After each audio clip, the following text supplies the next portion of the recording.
Hello friends, how are you? Welcome to your own channel Meedu Study. I am your friend Ashutosh from IIM Indore, and friends, as we all know, Meedu Study is your own channel initiative in which we discuss various management subjects topics in a very simple manner. Friends, we are very thankful to you the way of the kind of feedback, the kind of suggestions that we are getting from you, and we would like to further work upon the same and develop the content. Today we are going to start with our video which is there in our HRM module. In topic is career planning and succession planning. So HRM is one of the subjects in which you would have seen our content has been in the form of a journey.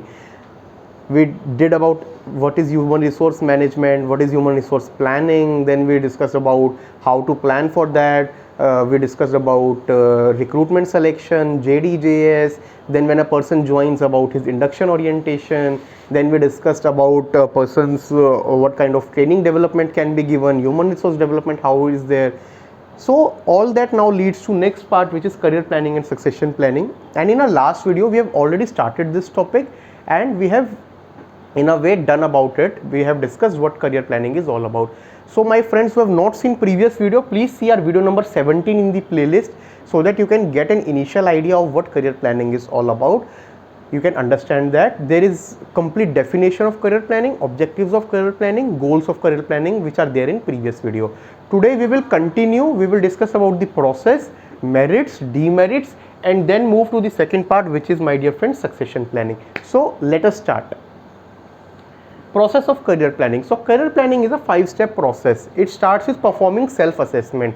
Assess yourself, what you like, what are your likings, how you want to shape your career, because see, career is something with which you will live your entire life and you cannot change it multiple times. Changes in some way are possible. When I say in some way, means sometimes it happens that you can switch career in drastic shift, but that is limited to some cases only, and it cannot be a very diverse shift. For example, let me take an example. At the age of 30, if you see now that I want to go into medical career, but you have not done any study of medical, means you have been from engineering or from commerce arts background, then how can you now come to medical? You cannot. So that is why you need to have that assessment in the very initial stages of the life. Performing self-assessment, assess yourself, what you want to do, what are your key likings, key preferences. Identifying career choices and preferences, second step. So identify few career choices, see what are there and what are your main preferences. Then you need to align the needs and opportunities. When we say align the needs and opportunities, we need to see what are the needs. See, everyone comes from a different background in terms of family, in terms of finances, in terms of culture. So it should be linked to all that. If you know becoming pilot is something which is very costly, it costs lakhs or crore of kind of rupee for education, and you belong to a very decent family background, it is not possible. So you should not be very keen for that. I am not in a way discouraging anyone, but I am saying when you are developing these choices and preferences, you should align the needs and opportunities.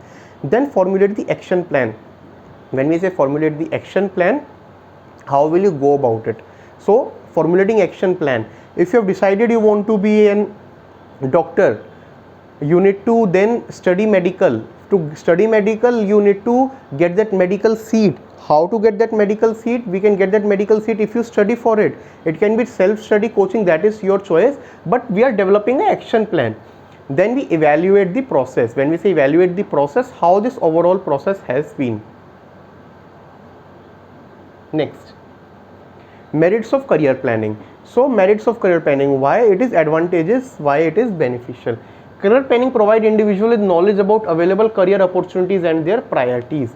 So through career planning, an individual get to know what are the career opportunities and what are the career priorities which are available. It aids individual in making selection of their career which is appropriate to preference and scope. So you can select a career through this proper career planning.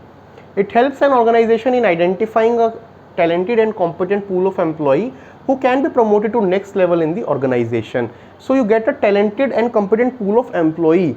That is something also which career planning helps you generate. It ensure employee of their future growth in organization. This make employee to stay in organization to enjoy their growth instead of switching to their jobs to some other job. So future growth. So see, if there is some proper career planning going in the company, employees know that there is career trajectory, career growth that will happen, then they will not easily switch, because they will know that they can grow in the particular setup. So why will they be very keen for the switching part? Some demerits of career planning. Sometimes career growth is limited in an organization, which makes career planning an unrealistic process. Many times it happens that career growth is limited. For example, if you have a flat kind of hierarchy structure, so there are only 2-3 levels. So after one level, if a person at above level is of younger age, or you know that he won't go anywhere, then people below him, they don't have any scope of career growth within the company. In that case, they have to go outside, so it becomes unrealistic. Prejudice and intervention make it a difficult thing, and this prejudice and intervention can be at your education or formation stage also, can job at stage also. When we say education stage, influenced by peer group instead of pursuing aspiration. You want to become doctor, but your 4 other friends, they are going to study engineering. Now you will see that and feel that if I go for medical, I will get left out, I will have to study alone, take coaching alone, go to college alone. So better do what my friends are doing. And many a times the peer group influences a person's choice. Instead of thinking what he want to do in career, he thinks what his friends are doing and want to go with them. Similarly, in organization, promotions are result of favoritism, and believe me, it is very true. Many a times, and in most of the cases, promotion is a decision in which the immediate reporting boss has a major stake. So what he can do is, if he has 5 employees, 3 of them are due for promotion, one of them is his favorite, he will get that promotion to that particular person. It can happen that that person is younger in age, in experience, in everything. Even sometimes even performance can be low, but still due to that favoritism it can happen. Decline in career opportunity also affect the career planning. Decline may occur because of changes in internal and external business environment of the organization. Now after career planning, let us move to the next topic, which is succession planning. So succession planning is this process of finding a successor for key positions. Successor for key position. So you do not do succession planning for entry level or mid level jobs. Normally it is done for the high or the top level job management positions only. It aims at identifying and developing the existing people who have potential to fill key positions in the organization. So see, people moving to other places or leaving the organization, or due to some reasons, sometimes even it can happen that a person expires or is not fit for job and want to leave. In all those things, vacancy is created. So at key position, you cannot have that vacancy for long. For example, position is of MD or CFO or of sales head. It cannot be vacant for much long, na? So you need to have succession planning in place. Therefore, it can be explained as a process of finding a replacement for key positions in the organization. It helps organization in generating greater revenue, improving market image, and achieving the competitive advantage. Objectives of succession planning. First is to identify key position in organization and evaluate the skills and abilities of employees to fill up such position. So through succession planning, you identify the key positions. Create immediate backup plan for filling short-term vacancies. Like I told, for some reason sales head leaves, CFO leaves, you should have that. In politics, people who know, so if a person, a government head, CM, PM dies, till the time a permanent person is there, there is this interim government which needs to be formed. So you need to have successor in place to give a quick response to organizational changes that may take place in future. So changes can happen due to n number of reasons which we discussed, can be internal, can be external, but there should be quick response that must be there. Develop employee through comprehensive training and performance management programs.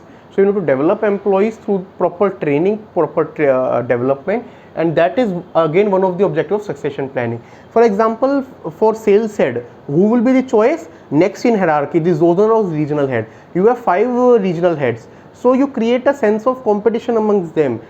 Show them that opportunity that if they perform, tomorrow they can become the sales head. It facilitates individual career development in the organization. Process, how succession planning is carried out. First of all, you need to identify key position, for which positions you are doing. Then you identify the talent pool. So key position, for example, take example MD, CFO, or for example director and a level below. So all business head is a key position. Identify the talent pool. So in manufacturing department, who are those 3-4 people? In sales, who are those people? In finance, who are those people? And sometimes it can happen that a person can be suitable from cross function also. So identify the talent pool. Develop the succession strategy. What kind of strategy you want to have? For that you need to have their training, you need to have their coaching, what then you need to implement those strategies, and at the end we need to evaluate the plan. So this is how succession planning is carried out. Some of the merits of succession planning: it helps in realizing their career plan and aspiration. Everyone want to grow.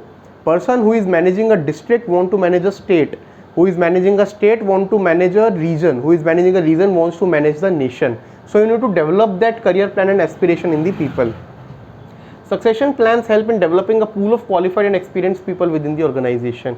It identifies employees' renewal needs so that employees can be prepared for future challenges through required training and development program.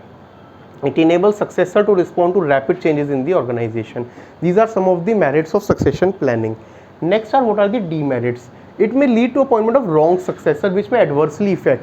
So you need to be very careful when you are doing this succession planning. If due to some reasons you have identified a wrong person, entire process can be very wrong. So HR needs to take care that successor who is appointed is a good successor. It may have wrong timing of implementation when organization is still immature. So your organization should be properly mature. It should have defined sets of processes in place and things should be carried out. If it is immature, whole thing can topple down. This will induce disharmony. If it is immature and you are trying to do succession planning, there will be disharmony and people will be against each other. So these were some of the demerits. And with this we come to end of today's chapter and topic, which was career planning and succession planning. In next video we will start with the next topic, which, my dear friends, is performance management. We will discuss about performance management in detail. Please let us know what is your feedback on today's video. In case there is any suggestion or confusion, you can write in the comment section or our mail ID meedu.study@gmail.com. We will address it. In case you are liking our content, it is your own channel. Please like the video, share it and subscribe to it. Thank you friends. Take care. Good day.